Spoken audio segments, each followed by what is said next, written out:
Cole was our literacy professor. Are we good to go? Ira Litt is the director of Step Elementary. He worked at Bank Street for a while.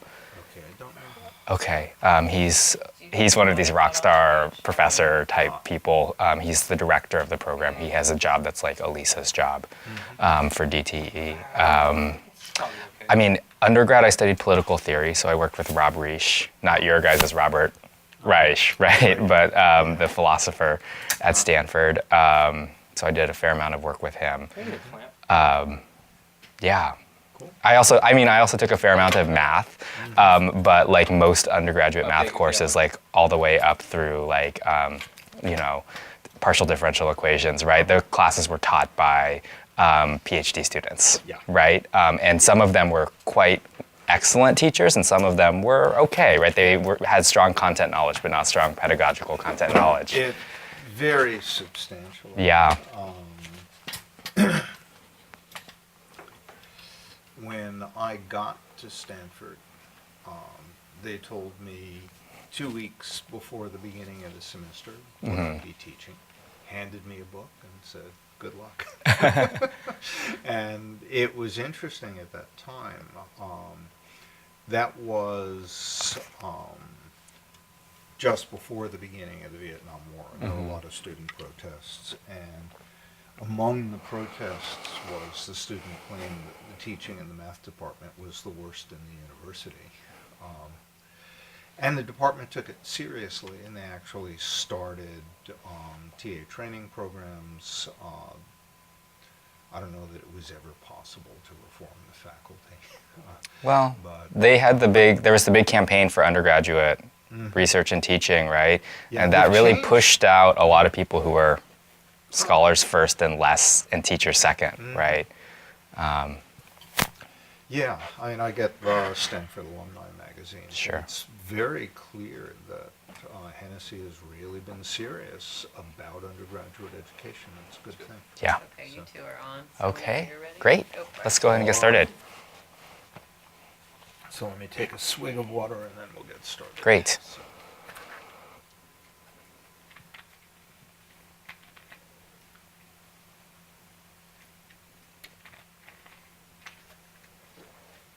I think because my nose is stuffed, I will also take care of that before Okay. we get started.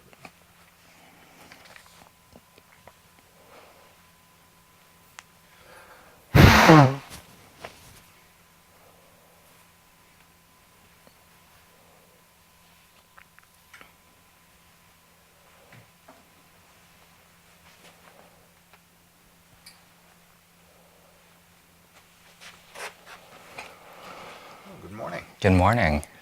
I'm Alan Schoenfeld. I'm a professor at Cal, and for as long as I can remember, I've been studying mathematical thinking, problem solving, and teaching. And I'm really interested in what makes for powerful mathematics classrooms, which means classrooms that produce students who are not only good mathematical thinkers, but have positive mathematical identities, think of themselves as people who are good at mathematics. And sorry.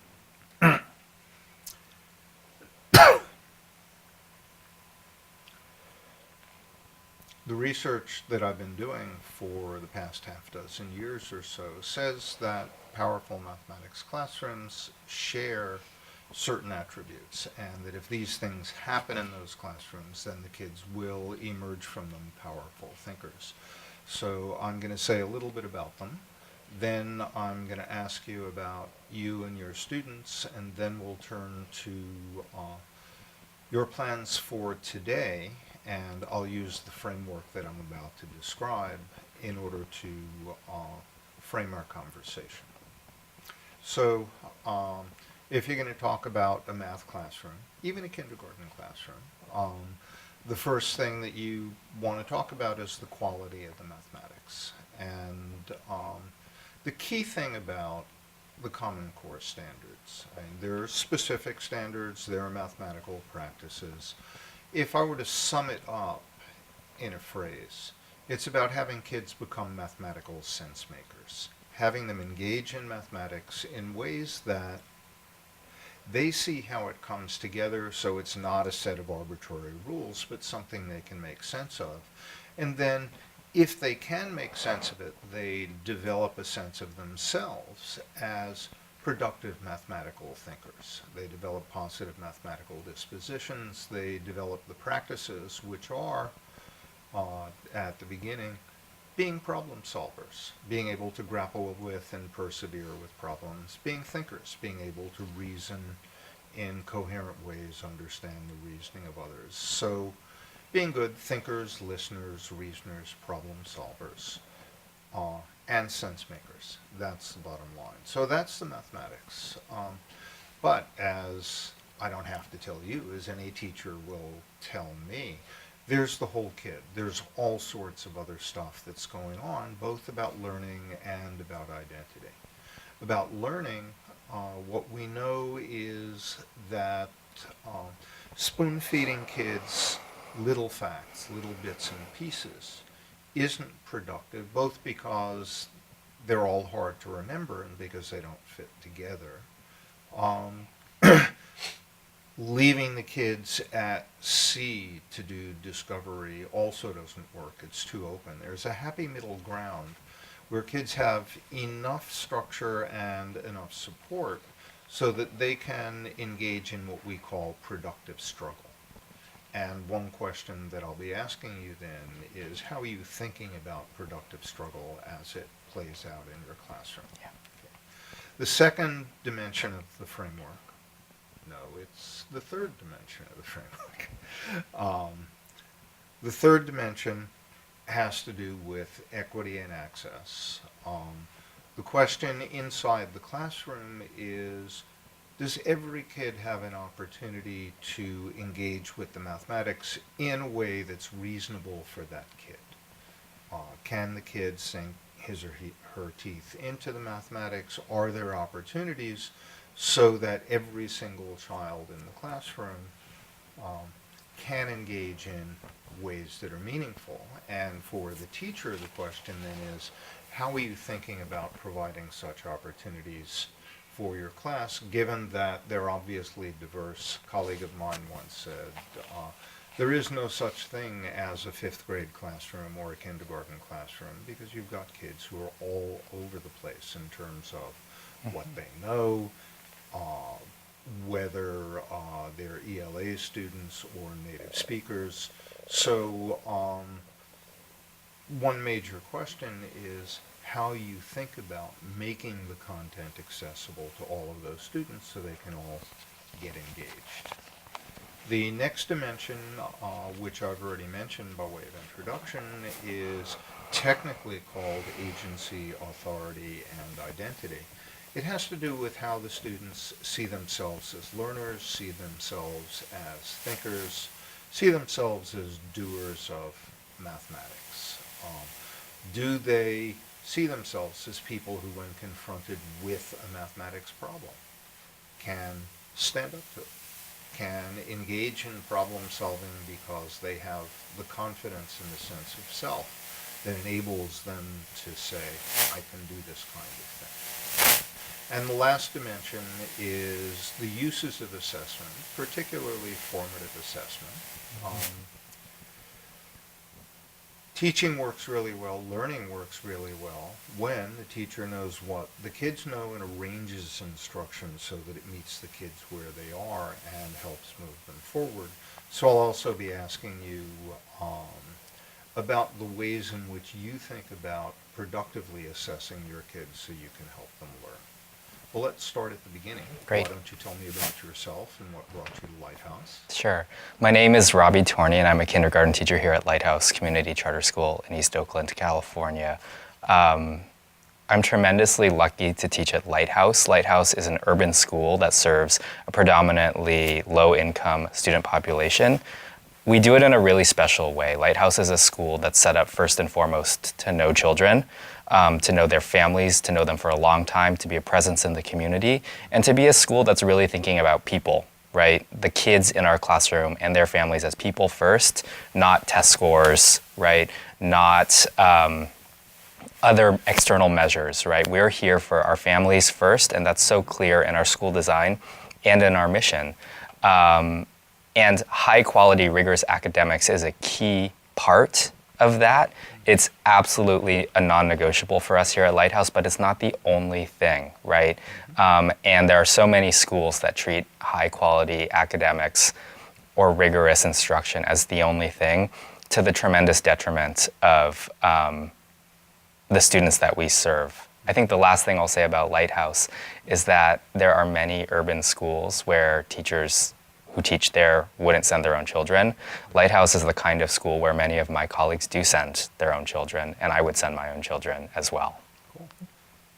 Can you tell me something about the students we'll be seeing today? Sure. The students that you're going to be seeing today are kindergartners. The majority of them are from Spanish-speaking families. The majority of them receive free and reduced price lunch. It's right at the very end of the school year, so the kindergartners have had an entire year to know each other and to know me and to know the other adults in the room. This is a learning community that they're familiar with. This is a learning community with familiar rituals and routines and expectations. This is a learning community that's been shaped by every child.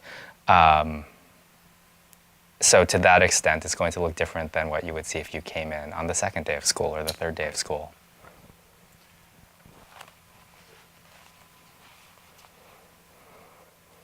I think I'll go to the mathematics. So I was trying to think of whether I'd go ahead to the Yeah, community. that's fine. We'll come back to that. Yeah.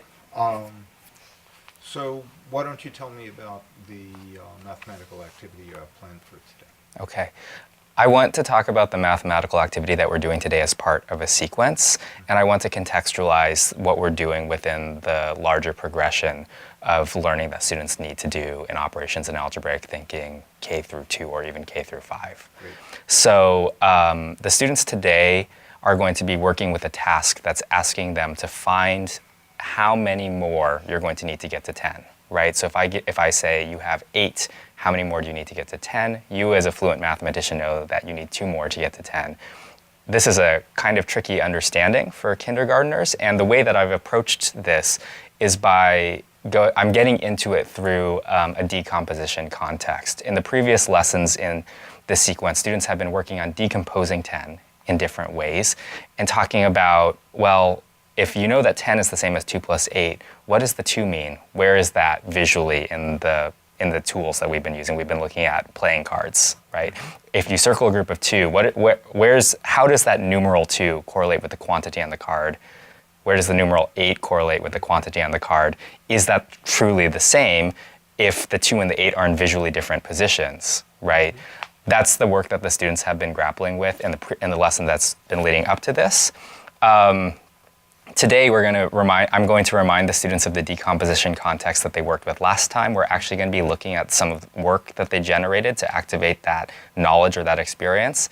And then I'm simply going to ask them, I'm going to present them with different sets of objects from 1 to 9 and ask them how many more they think they're going to need to get to 10, right? So, to contextualize that within the broader work that students are doing in K2 operations and algebraic thinking, this is really important because as the students move on in their math experience to first grade and second grade and so forth, they're going to be asked to solve addition and subtraction problems in ways that require them to be able to break apart numbers or to find friendly numbers that are easy to work with, right?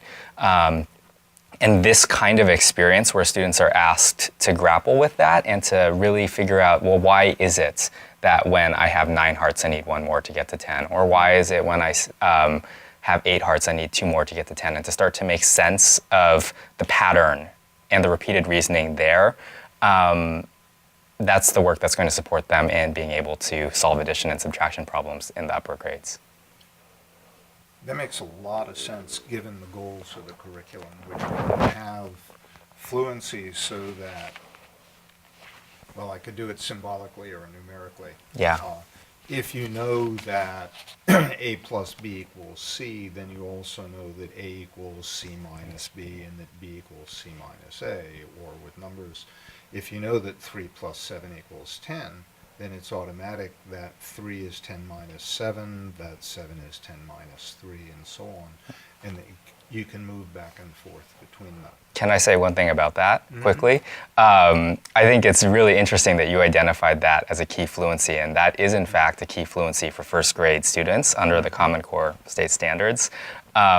My kindergartners are really engaged with what you just described, that understanding of the relationship between the addends, between the parts and the whole, at a conceptual level still, right? They have that fluency with addition and subtraction within 5. They can really do that very, very quickly and automatically by this time of the year. This kind of experience is going to help them develop that particular fluency so that it becomes a fluency, right? We're still at the level of conceptual understanding. Yeah, well, these things take time both at the level of conceptual understanding and at the level of fluency, and there's a give and take between the two. And there's a literature that says if you watch kids learning to count from the very beginning, and you ask them, what's 3 plus 5? Well, they may have to put out 3 items, 5 items, and go 1, 2, 3, 4, 5, 6, 7, 8. Yep. A little bit later, they'll realize, I don't have to count the 3. I can go 3, 4, 5, 6, 7, 8. A little bit later, they'll go, why not start with the larger one that's easier, 5, 6, 7, 8. And then as they're developing those kinds of understandings, which will come naturally, but can also be supported by instruction, they're also beginning to develop the kinds of fluencies. The thing that says, oh, I can add first this and then that, or I can start with these and then that.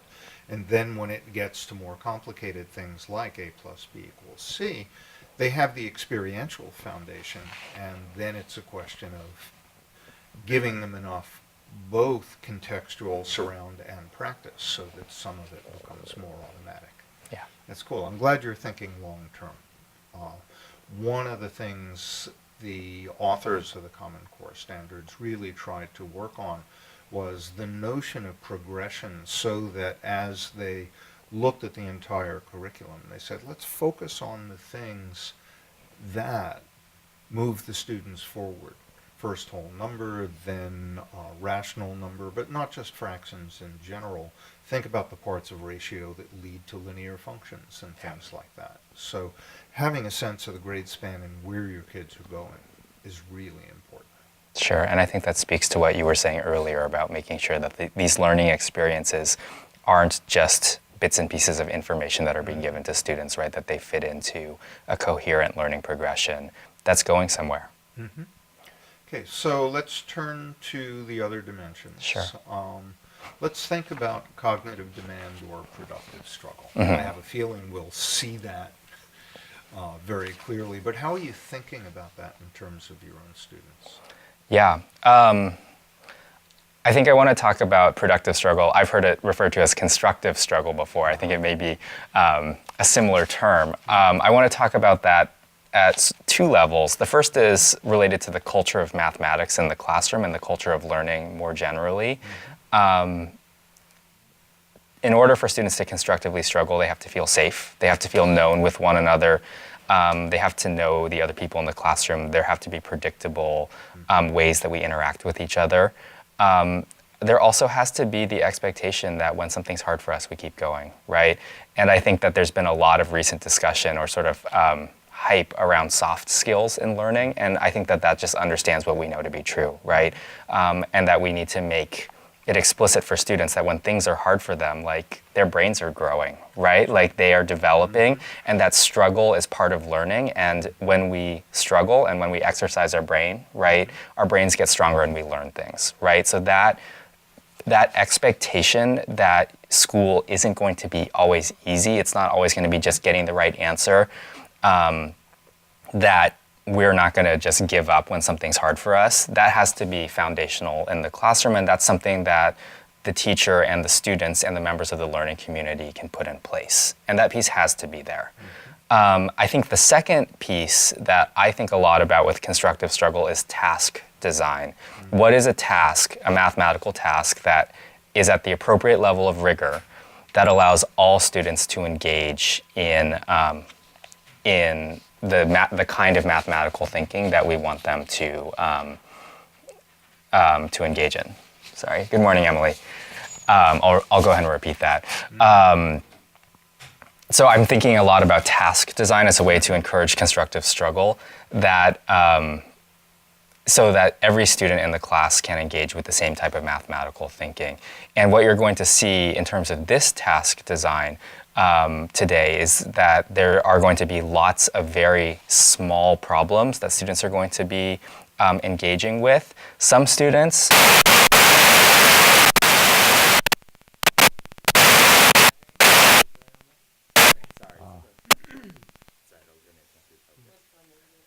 That's going to be our unit.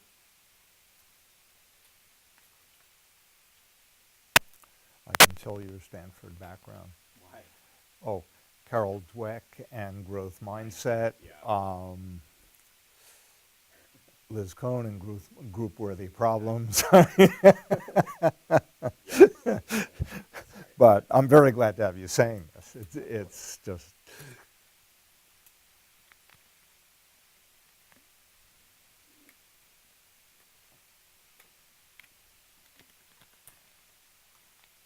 Okay, we'll set it there. Yeah, Honestly, I think that's it fine. should be okay. Okay, we're good to go? Whoops, sorry. You put it right. Okay, I'll sit forward a little bit so I don't bump it. Sweet. Yeah. So another way that you can, I'm thinking about constructive struggle as in task design. I'm thinking about a task that every, Second, sorry. Are you sitting back? I was sitting back. Oh yeah, yeah. If you could do that. Okay, then let me just go ahead. That would be great because I'm just, I move around when I'm talking. Sorry. Perfect, thank you. All right, we're finally going to talk about task design. Tell me about task design. Are we good? Not yet. Not yet. He sits back because then he monitors sound.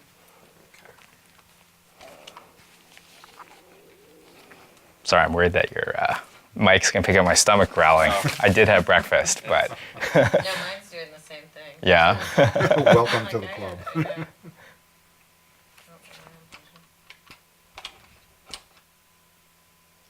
Okay, so we are set. Okay. So another way that we can think about constructive struggle is by thinking about a task that every child in the class can access. Today, one of the important elements of task design that you're going to see is that every child is going to be approaching a small problem.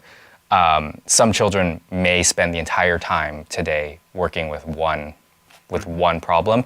Other children may spend more time doing more problems, right? They may accomplish more content over the same amount of time.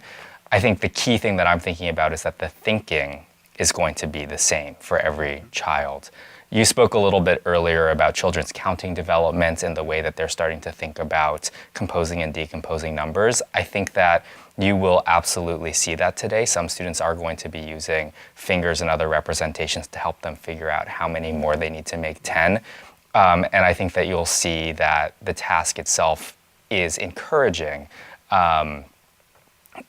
students to use those different approaches to do what they need to do to make sense of this task. And to that extent, I think one of the most important pieces that you'll see instructionally is that I'm not going to be suggesting to my students that they approach this in any one particular way. We are going to spend time at the beginning talking and generating some ideas and having some language around what we're doing and what this task is. What is it to make 10? How does it relate to decomposing 10, which we just did? Maybe some students aren't necessarily going to understand or go to independent practice with an understanding that the decomposition and the composition context are linked. But by doing it, they will get there, right? And maybe it's not going to happen today for everybody. But I think that this sort of messy, like open-ended sense-making with some structure, right? With talk and me knowing what students are doing, right? Can help everybody progress in a way that is optimal for them, right? So that they're constructively struggling. And I think that starts with me being open to students approaching tasks in the way that they should approach them. Absolutely. Yeah. So I heard you talk about growth mindset, the notion that kids come to understand mind is like a muscle. You use it, it gets stronger. Right. I heard you talk about um, the richness of mathematical tasks, the idea being that a really rich tasks allows lots of kids different ways into it. Mm-hmm. So that means more kids can get engaged in ways that are meaningful to them.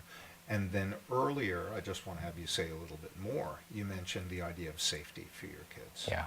And I wonder if you can say a bit more about that, because in many math classes, it's scary to get a wrong answer. Mm-hmm. Yeah, I think that, again, this is not, when you're thinking about an environment in which it's safe to think and to take risks, this is not something that's true just for math. This is true for any learning experience. If I'm a student sitting in a classroom and I know my teacher is going to be like, no, that's wrong, right? Or if I'm going to say something that is maybe incorrect and my friend is going to be like, that's wrong, right?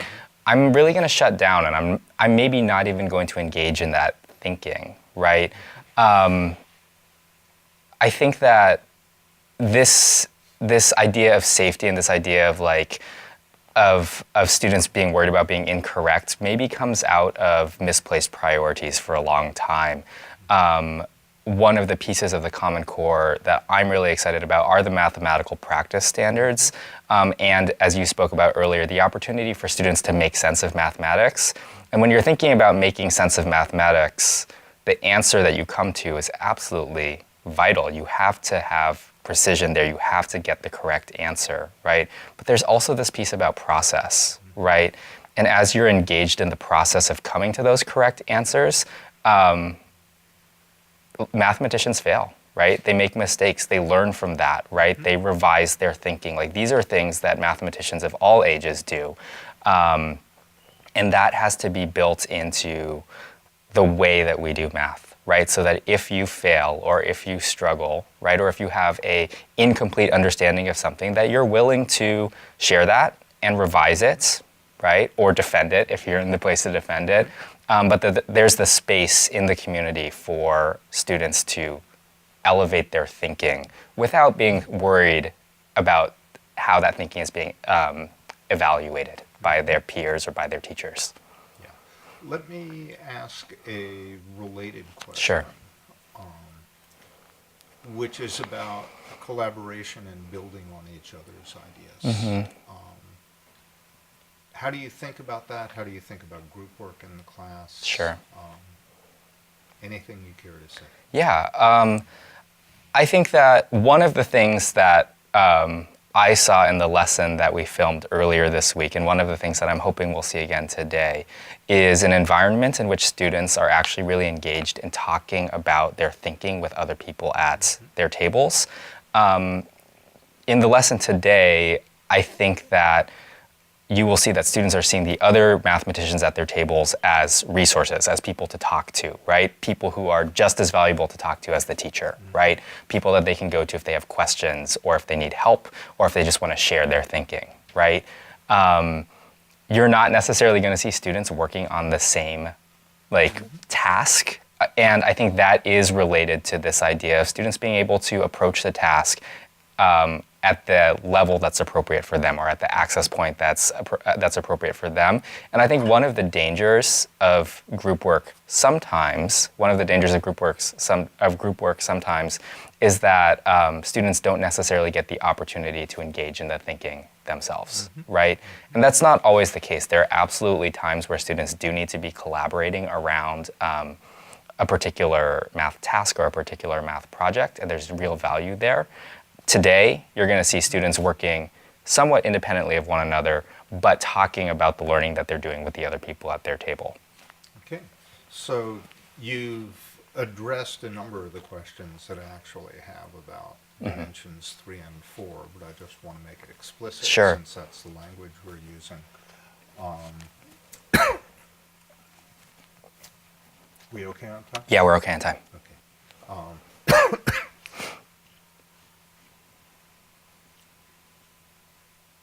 In talking about the ways that there are multiple ways to do the tasks, and your students have many ways in, you really address the issue of access for all, constructing an environment in which every kid can be engaged in appropriate mathematical activities, growth activities, in the way you're talking about them. The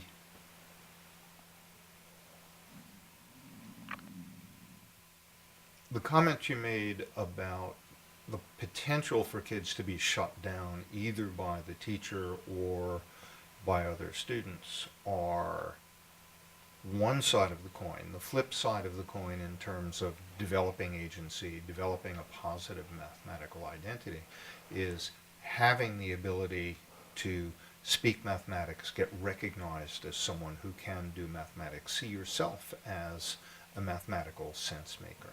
And it sounds like you've structured some of the group interactions so that both your interventions and the kids' conversations with each other give them an opportunity to develop those kinds of positive mathematical identities. Yes.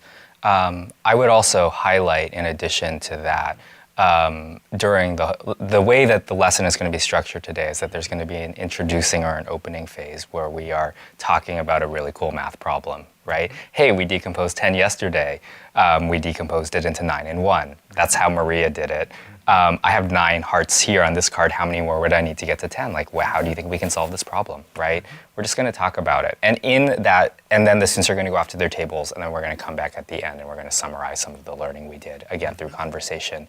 I think in those whole group conversations, we as teachers have the opportunity to have all students see that they have something to learn from everybody, and in doing so, we can elevate students' mathematical identities. 2 students that I want you to be looking out for today are my friends Monse and Isabel. These are students who maybe at the beginning of the year would have come in and not necessarily, if you had asked them if they liked math or if they thought of themselves as mathematicians, they might have said no, right? Or they might have had no opinion about it.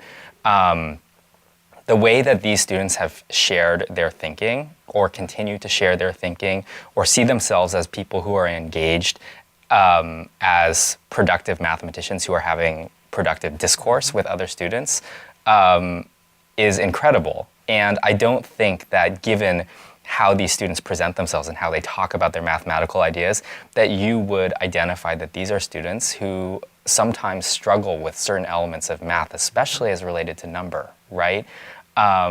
So I think what I'm trying to say is that we have the opportunity to create environments where equitable access for math includes the idea that I have something, like I, the teacher, and you, the student who really thinks that they understand this concept, has something to understand from learning about the way that somebody else is approaching a problem or an idea or a concept. Right.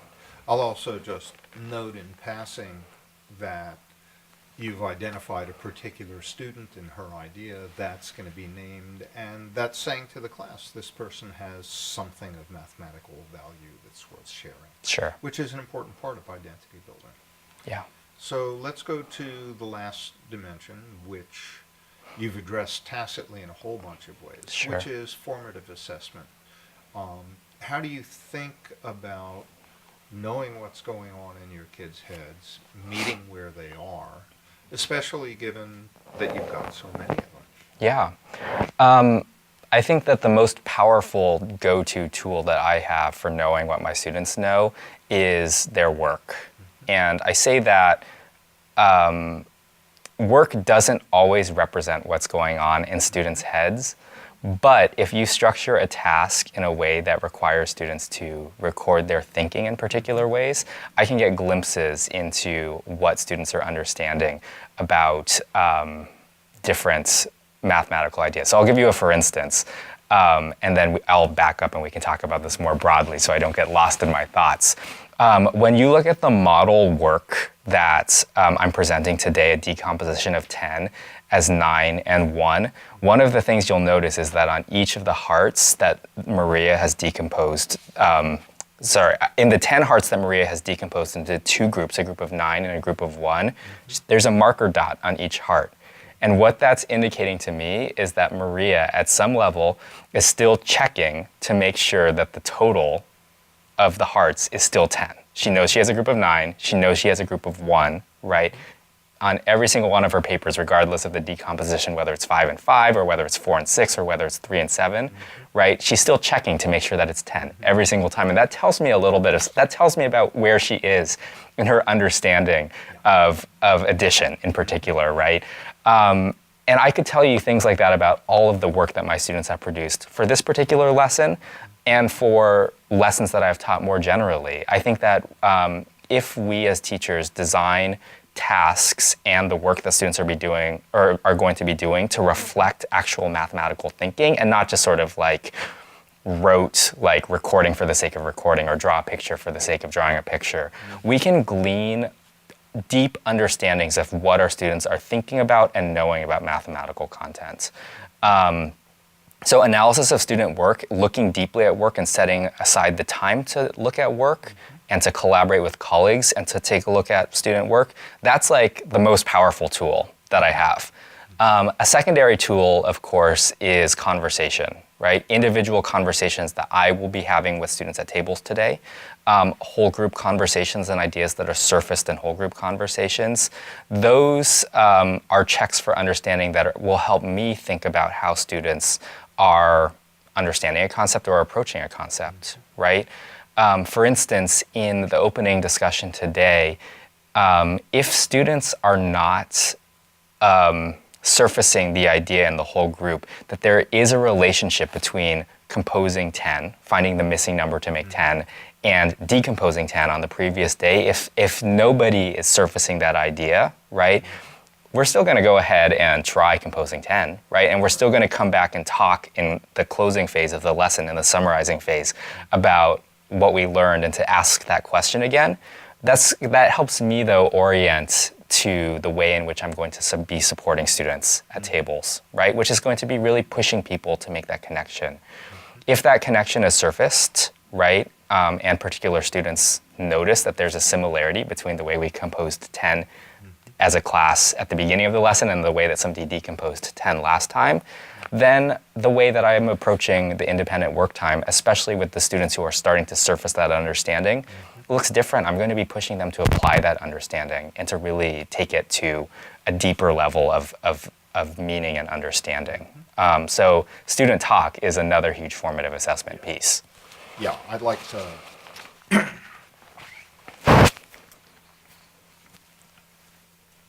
I'd like to run with that a bit because I'd also like to clear my throat.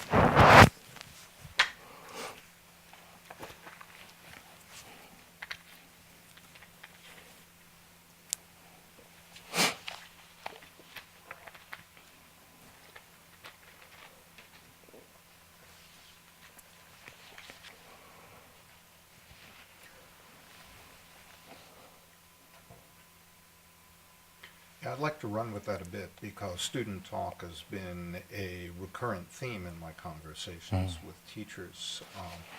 When I went to school, the only time you got to talk in math class was to give the answer. The teacher fired off a series of rapid fire questions in which you just got to say a few things. If you didn't have the answer, the teacher just turned to someone else. And that had two real problems. One is the math was carved into itty bitty pieces, and the other is that you never really had a chance to do the kind of explaining of your own thinking, public explaining of your own thinking that built productive mathematical identities. We know now that having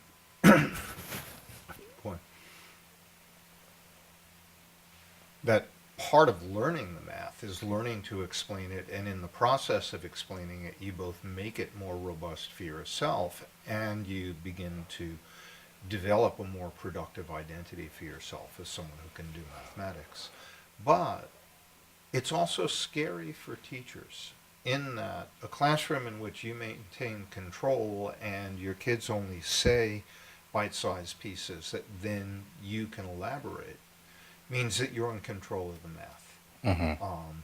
The teacher has to be a risk taker too. If the teacher says, tell me about your thinking, who knows what's going to happen? How do you deal with those kinds of things? I wonder if you just talk about that in general. Yeah, that idea that students have something to learn from each other is really at the core of this. And I also think that when we're thinking about student talk and giving students control of the classroom, that raises really fundamental questions about who is the primary teacher in the classroom and what the teacher's doing, right? I think that in sort of a really traditional sense, when I was trained as a math teacher, and that wasn't that long ago, right? The way that I was taught to teach math was through direct instruction, right? I will model something, you will try it in a sort of guided way, I'll release you to do it, right? We'll come back together and I'll see if you did it. Direct instruction is shown by research to be pretty effective at some things, right? What the direct instruction, what that sort of I think that maybe you might call that spoon feeding. And I think that there are times where students do need direct instruction, particularly around matters of mathematical convention, right? Like I just have to teach you how to use the plus sign. That being said, that model implicitly assumes that I am the person with the mathematical content and ideas. I will say it, I will assess to see whether you understood it, you will try it, you will do it my way, right? I think that what you will see today is not that kind of lesson. I'm going to really be presenting a problem and stepping to the side. And I'm going to be facilitating to mitigate, or mitigate's the wrong word, to help provide some of that structure, right? Because if there's just a free-for-all conversation with no focus, that's not going to help students learn, right? So there's a balance there that needs to happen where I present a task, I get out of the way, I facilitate to help student understanding come out. But in that model, the mathematical ideas, the important mathematical content, that's not coming from me, that's coming from the students, right? And in that way, they are given the opportunity to generate those robust mathematical concepts and ideas. And it's really cool to see students learn that way, right? Is it harder to teach that way? Is it a little bit scarier? I guess maybe sometimes, right? I think when you see students engaged in the kind of learning that comes out of a lesson that's really driven by student talk and student ideas, though, you can't really go back and teach the other way. I agree with you. I said almost that verbatim yesterday. Let me ask two questions about potential misinterpretations Sure. of what you said. Sure. One is you said the mathematics is coming from the kids. Does that mean you're conceding mathematical authority and whatever says goes in the classroom? No. Okay, say more. Okay, I'll say more. So this goes back to what I talked about earlier with a lot of different, with the classroom culture and the design of math tasks and how students are engaged in talking with each other, right? And the ways in which their mathematical identities are developed. There's lots of work that goes on and intentionality that I put into any mathematical conversation to make sure that the work that students are doing is explicitly linked to things that I know they already know about mathematics, right? So in the case that you're going to see today, I have some very strong evidence from student work and from student conversations on Monday that students understand how to decompose numbers. Every single child in the class decomposed 10 in at least 2 different ways, right? That piece is the foundation for the new understanding that I'm pushing students towards today. So I think in that sense, the linkage there is preventing this from being sort of a random, like, you do what you want, what you say goes. It's okay to have a wrong answer, right? Like, I'm going to let you say that 2 + 2 is 5, right? That's not true, right? Part of doing math in this classroom is that we are precise and that we push each other to make sure that our ideas are precise and correct, right? In terms of process, though, right? Once I have that foundation and I have the assessment evidence to indicate where students are, and the students know how to communicate with each other, and I have a task that's going to allow them to constructively struggle, that's the stage at which I step back a little bit and am a facilitator, right? because the conditions are right for students to be appropriately supported. In a classroom where students are floundering, in a classroom where whatever students say goes, right, and the teacher doesn't have mathematical authority, right? I think the issue there is not that the teacher doesn't have mathematical authority, but there is no mathematical authority in the classroom, right? There's so much that goes into making sure that the work that students do is real mathematics. And I would say the kind of classroom you just proposed to me as a sort of possible misinterpretation, I would say that we all know that that's not the kind of classroom that is going to help students productively engage in math. Great. That helps on that one. Let me turn Sure. to the second policy section, which is the notion that this is discovery math, and we can't expect kids to discover all of math. It's taken 2,000 years. So what do you do if they don't come up with what you'd hope they'd come up with? Well, there are many places where I can push ideas or provide content. I think one of the things I heard you talking about earlier is this idea of counting on versus counting all, right? A child has 3 plus 5. Early on in the year, they're going to go 1, 2, 3, 4, 5, 6. Wait, what? 1, 2, 3, 4, 5, 6, 7, 8. They're going to count all the fingers, right? You can, as a teacher, start encouraging, like, you can be like, oh, I noticed that Danielle said he counted like this, 5, 6, 7, 8. What do we think about that? Why can he do that? How does he know, right? And there are opportunities there to be elevating the things that students are doing for their peers so that other people can start trying them on. So that's one small piece of it. I also think that with this misconception around discovery math,